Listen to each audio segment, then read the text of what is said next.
Me pide usted 2 palabras, diré algunas ideas mías sobre los inventos.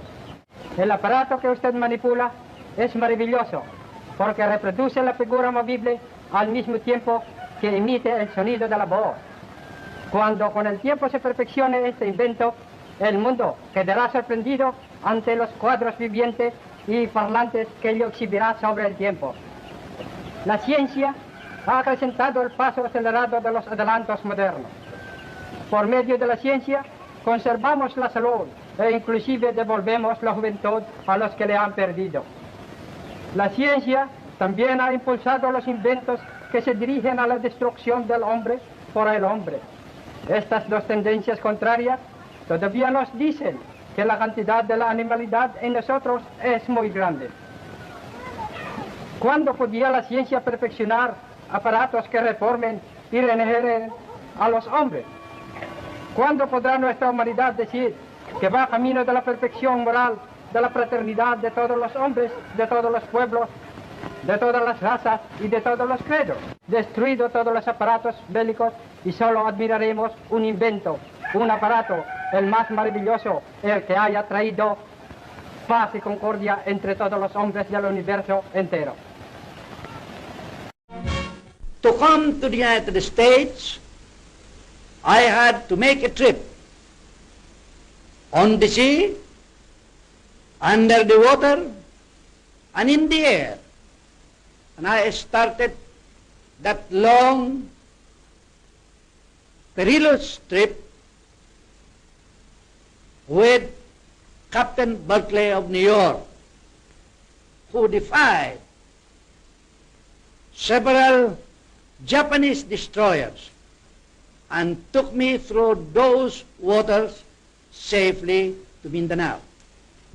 The Filipinos have fought heroically side by side with the American soldier against overwhelming odds. And today, after Bataan and Corregidor have surrendered, they are still fighting and will continue to fight until complete victory shall have been achieved.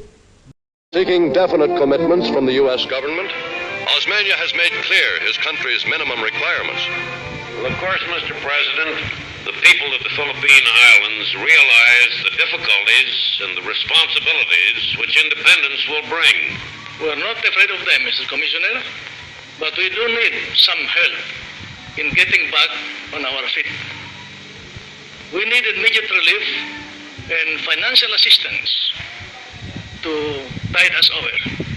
Most of all, we need a close trade relationship with the United States.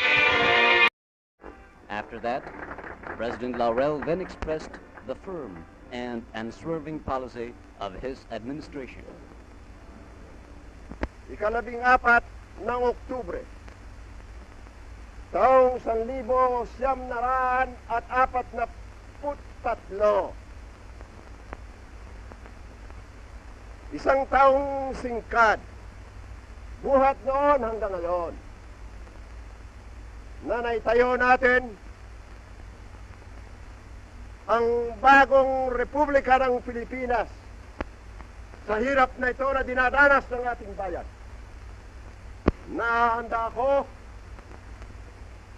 na magpatuloy sa daang makikita ninyo na aking inilalagda sa pamamagitan ng tulong ng aking mga kasamahan sa pamahalaan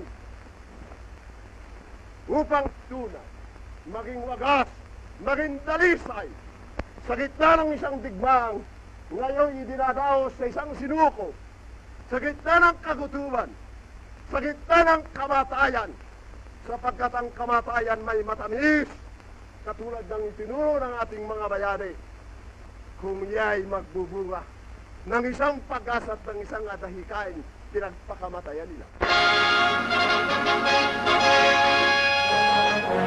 With Commissioner Paul McNutt, General Manuel Roxas, President-elect of the Philippines, arrives for a visit with President Truman.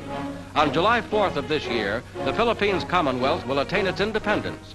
General Roxas speaks to the people of the United States. Filipinos are grateful and have a deep affection for America. Although the color of our skin is brown, the temper of our minds and our beliefs is almost identical with yours. The Philippines, in government system and tradition, is a replica in miniature of the United States. There has been transplanted to a land 10,000 miles across the seas, the seed of American democracy. If a prosperous and free democracy can be built in the Philippines upon the ruins of war, the prestige of America and the American way of life will be raised to towering heights, and the millions of people of the Far East will look to us and to you as their models. Mga kababayan, maraming administrasyon nan, marami ng presidente, ang mga nagdaan at marami ng kongreso, ang mga nagdaan. Ngunit yan land reform bill na tinatawag, walang nakakayang gumawa niyan. Bakit? Sapagkat malakas ang pangkatin ng mayroon at kailan paman at magagawa nila ng paraan na yung mga lupang asyendang malalaki ay hindi mahati-hati upang ibutbot at ipagbiling hornalan sa mga wala ay hindi magaganap yan.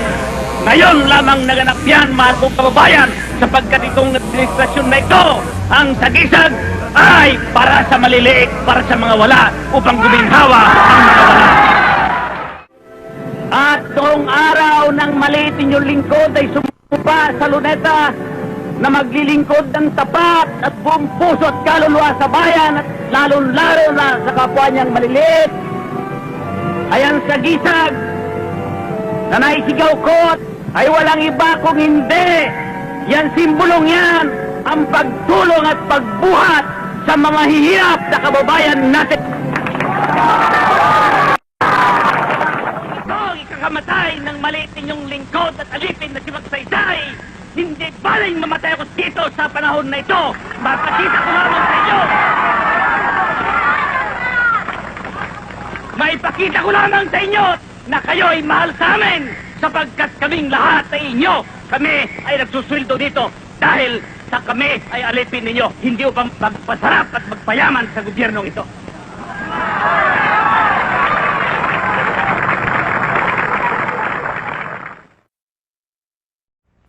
I go home to the Philippines, treasuring in my memory all this kindness, all this courtesy, all this helps and assistance.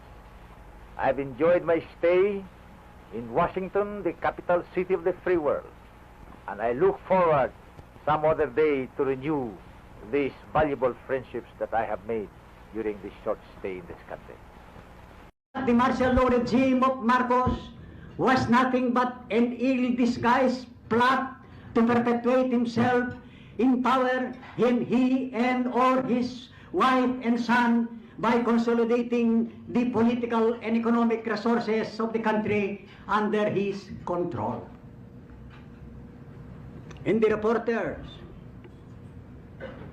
of the New York Times and the New Yorker found that a primary means of enrichment of those in the government is public works or more,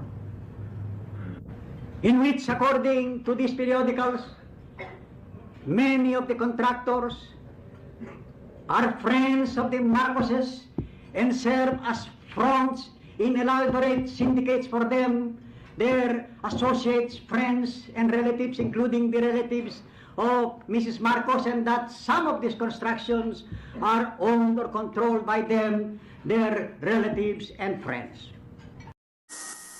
Ako'y nagitla, nabibigla, tuwing gumalaw ang unang ginaw. At pagkat nung kami nagka-isang dibdib,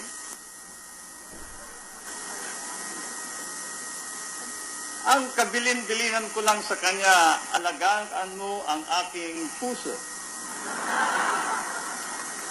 At ngayon, tignan mo ang ginawa, napakalaking pag-aalaga. Ngunit, ang paliwanag naman niya sa akin ay yan daw ay pag-aalaga ng lahat ng puso ng lahat ng mamayan Pilipino. These are only two of the many burdens my people carry, even as they try to build a worthy and enduring house for their new democracy that may serve as well as a redoubt for freedom in Asia. Yet no sooner is one stone laid than two are taken away. Half our export earnings, $2 billion out of $4 billion, which is all we can earn in the restrictive markets of the world, must go to pay just the interest on a debt whose benefit the Filipino people never received. Still, we fought for honor, and if only for honor, we shall pay.